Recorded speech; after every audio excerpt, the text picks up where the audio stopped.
Pour ce dernier exposé de la matinée, nous allons donc vous illustrer la mise en œuvre de la démarche Ecoviti sur le terrain à travers deux exemples, donc celui de l'arc méditerranéen, représenté par ma collègue Christelle Chevrier, et celui du Bordelais, représenté par moi-même. Donc nous allons aborder plusieurs points au cours de cet exposé. Tout d'abord, la présentation du réseau expérimental avec ses objectifs, puis des dispositifs expérimentaux, des exemples de systèmes testés sur le réseau, et enfin nous ferons un point sur l'état des lieux de la campagne 2012. Alors le projet Ecoviti, comme vous l'a présenté David Lafont dans le premier exposé, c'est une démarche nationale qui est déclinée et mise en œuvre sur des plateformes régionales, et ceci dans l'objectif de réduire notre recours à l'usage des produits phytosanitaires. Donc voici le contexte en termes d'IFT dans les deux bassins que nous allons vous présenter, l'arc méditerranéen et la Gironde. Alors, vous pouvez voir que l'IFT total est compris entre quasiment 9 en région PACA et jusqu'à quasiment donc 18 en Rhône-Alpes, c'est-à-dire le double, en passant par des situations intermédiaires dans le Languedoc-Roussillon et en Gironde.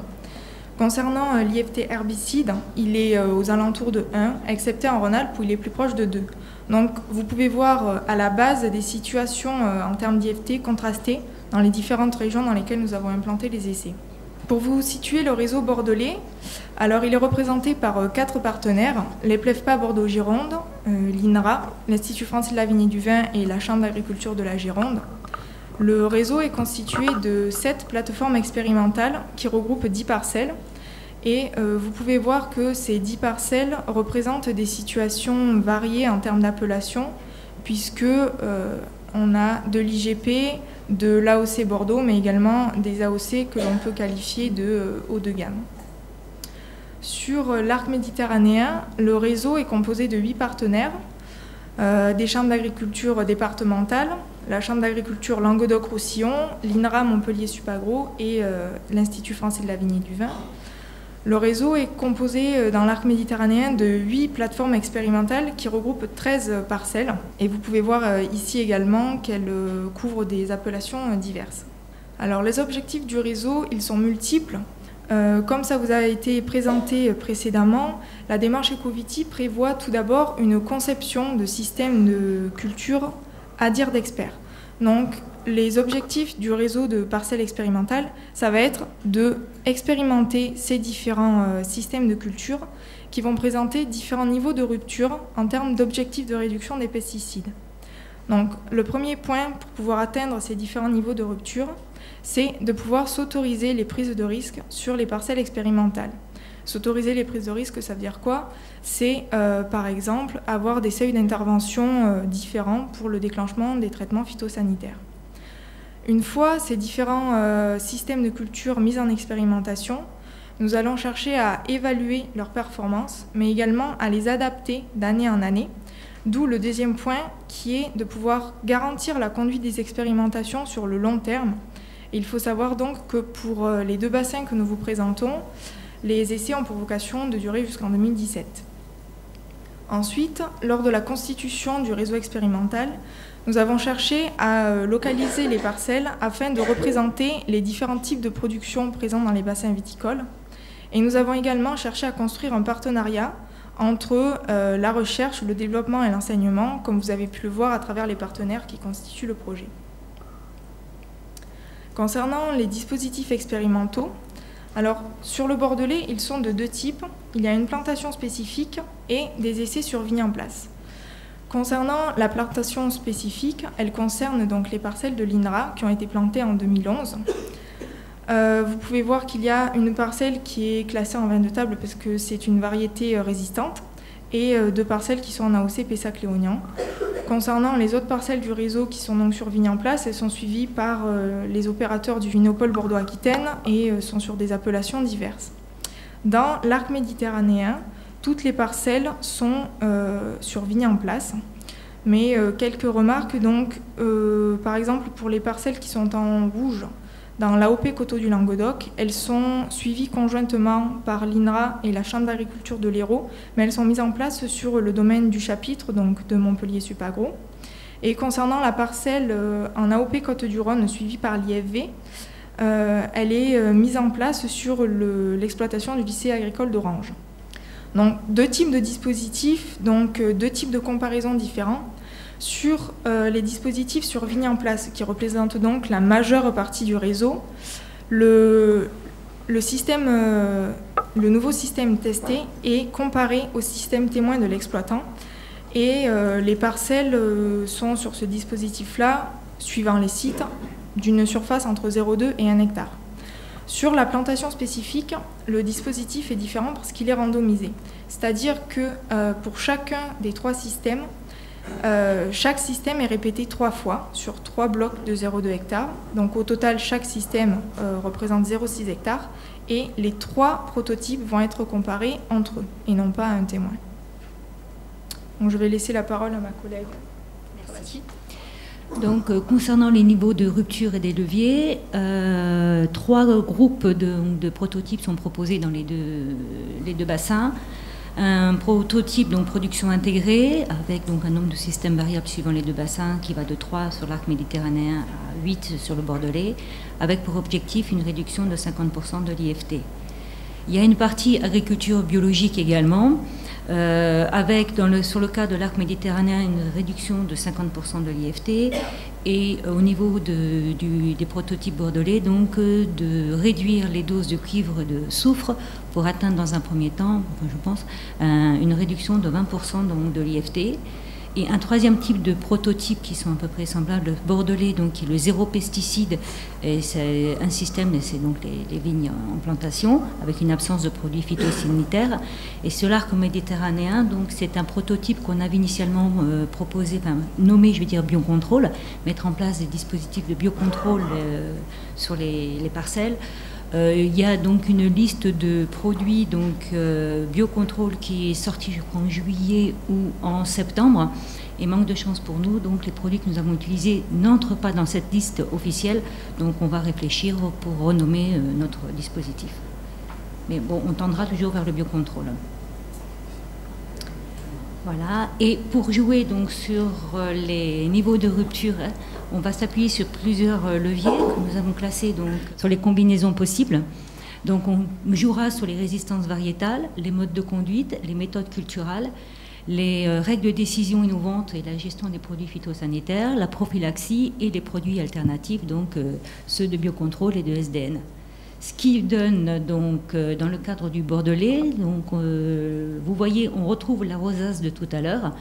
Et en vert foncé, ce sont donc les leviers qui seront le plus fortement mobilisés. Et en blanc, donc, ce sont ceux qui ne sont pas mobilisés. Et on a fait un dégradé de couleurs. Donc sur les prototypes de production intégrés dans le Bordelais, on va beaucoup plus jouer sur les RDD innovantes, et les règles de décision innovantes et les méthodes culturales, prophylaxie, et on ne jouera pas du tout, donc, ou dans un moindre impact, la résistance variétale, pas du tout d'ailleurs, ou les modes de conduite. Sur le prototype agriculture biologique, donc là, vous voyez donc encore un point fort sur tout ce qui est méthode culturelle, donc travail du sol, enherbement, les RDD innovantes, et dans un moindre mesure la prophylaxie et les produits alternatifs. Et sur le prototype 0 pesticide, bon, là, vous l'avez bien compris, le point fort, ce sera les résistances variétales et la prophylaxie. Concernant donc l'arc méditerranéen, donc on retrouve la même rosace. Pour la production intégrée, vous voyez qu'on retrouve un petit peu ce que nos collègues bordelais vont mettre en place. Donc un axe fort sur la méthode culturelle et les règles de décision, moindre sur la prophylaxie et pas du tout dans ce cadre-là sur les produits alternatifs, résistance et mode de conduite. Production biologique, donc comme tout à l'heure sur sur le réseau bordelais. Donc, mais là, on joue également sur les produits alternatifs, SDN et biocontrôle. Et sur notre prototype biocontrôle, à ce moment-là, quand on l'a conçu, on travaillait très fortement, bien sûr, sur les méthodes culturelles, les règles de décision, les produits alternatifs et aussi sur la prophylaxie. Concernant le prototype de Bordelais, donc on a voulu vous donner donc quelques exemples de ce qui sont faits. Du moins, ce sont les prototypes qui ont été bâtis en 2012, appliqués en 2012, qui sont évalués et voir ensuite ce qui pourra être modifié ou non pour 2013. Donc on joue sur l'entretien du sol, les opérations en verre, la gestion des maladies cryptogamiques, les ravageurs et la fertilisation. Donc je ne vais pas tous vous les détailler, hein. Sachez que je crois qu'ils vont être mis sur le site donc, de l'IEV, vous pourrez y avoir accès par la suite. Entretien du sol, donc on va jouer sur des règles de décision sur le taux de couverture, la hauteur de l'herbe pour le travail et la hauteur de l'herbe pour la tonte. Zéro pesticide sera un dérmement total.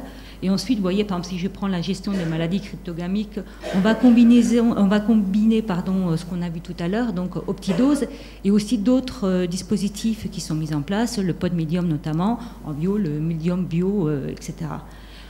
Pour les zéro pesticides, on va plus travailler sur la prophylaxie, comme il a été dit tout à l'heure. Voilà. Pour les tordeuses, je passe là-dessus, c'est pas le plus important. Concernant l'arc méditerranéen, donc vous voyez, on a refait le même type de tableau. Là aussi, on retrouvera les mêmes règles de décision concernant l'entretien du sol, taux de couverture, la hauteur et la tonte. Concernant la gestion des maladies cryptogamiques, donc là ici aussi on joue sur toute la panoplie d'outils qui sont en cours de travail, d'évaluation. Et nous aussi on travaille également sur la gestion de maladies cryptogamiques, surtout pour la protection intégrée, on s'est donné des règles de décision sur les produits phytosanitaires, donc ne pas utiliser n'importe quoi. Bon, en bio c'est la panoplie des produits bio, et puis ensuite en biocontrôle on était parti sur des levures et des phosphates, mais bon là il va falloir qu'on revoie notre copie.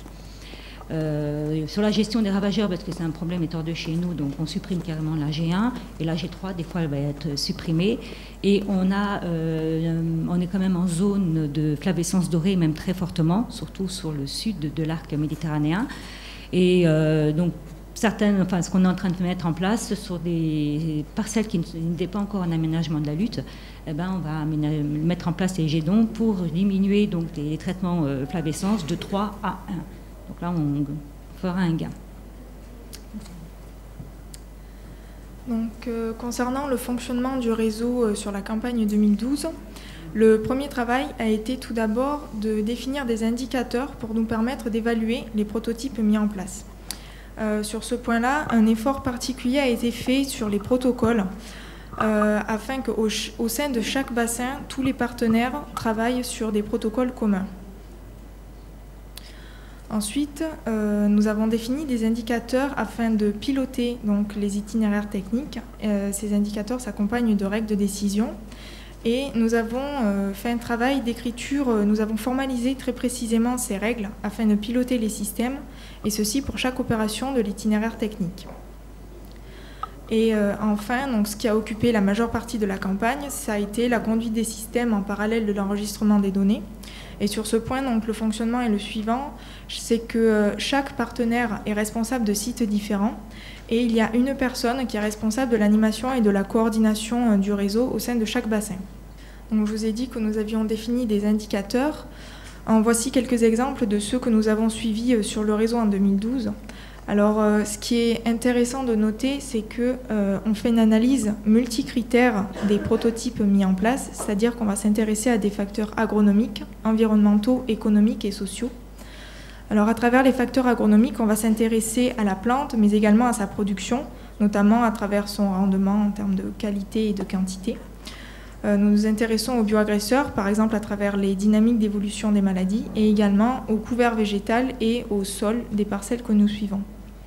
Pour ce qui est des indicateurs environnementaux, nous allons chercher à caractériser la pression phytosanitaire et la consommation d'énergie des nouveaux itinéraires mis en place. Pour les indicateurs économiques, ils ont pour vocation de nous permettre de déterminer les coûts de revient des nouveaux itinéraires techniques et de pouvoir les comparer donc à ceux des exploitants. Et enfin, concernant les indicateurs sociaux, on va chercher à évaluer la pénibilité et l'adoptabilité des nouveaux itinéraires techniques mis en place. Donc, on vous présente quelques résultats. On n'a pas entièrement fini toutes les analyses des données parce que vous voyez, donc, on va récupérer pas mal de données. Donc, voici concernant le réseau bordelais. Le premier graphe, donc, c'est le nombre d'IFT, puisque c'est un indicateur qu'on utilise, puisque c'est celui-ci, justement, comme indicateur qu'on doit diminuer de 50%. Donc, on a calculé les IFT, donc des prototypes, par rapport à la normale de ce qui se fait sur le reste de l'exploitation.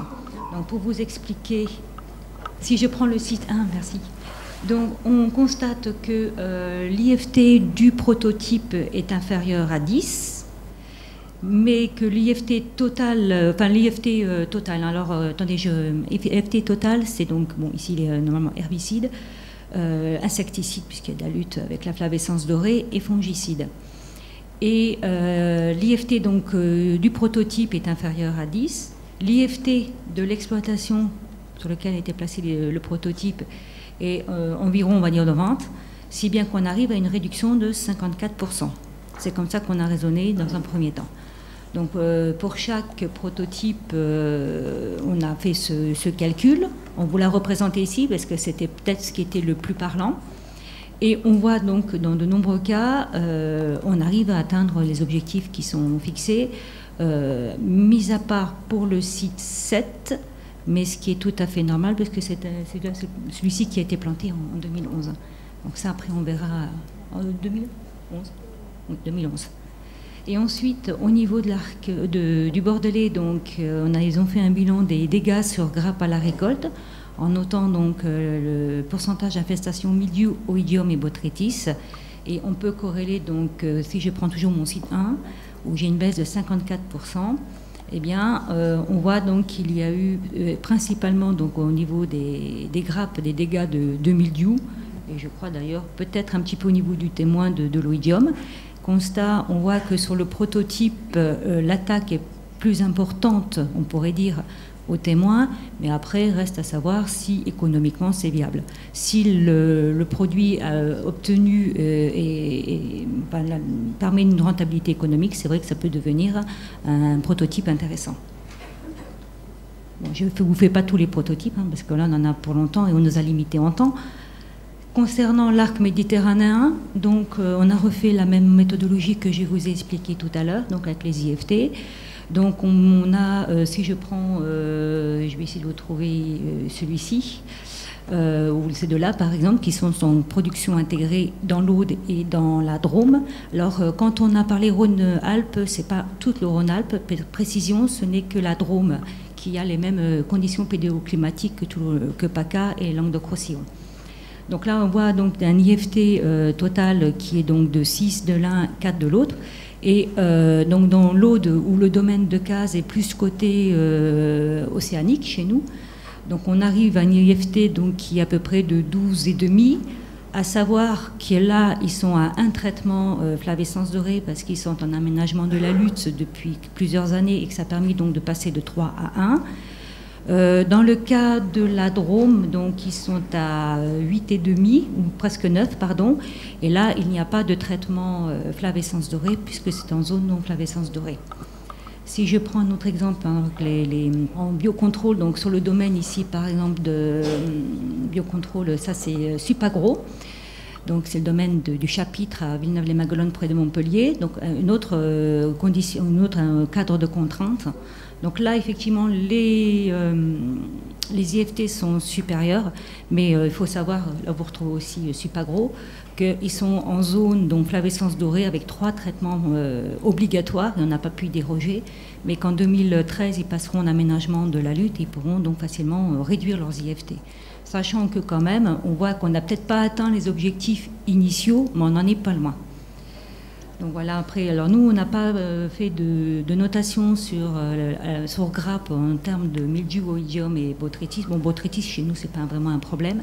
Et donc là, on voit les pourcentages d'atteinte maximale en mildiou et en oïdium. Et donc, on voit que c'est tout à fait acceptable, puisque là, ici, c'est les stations. Donc, on voit que c'est tout à fait acceptable. Voilà, donc merci de votre attention.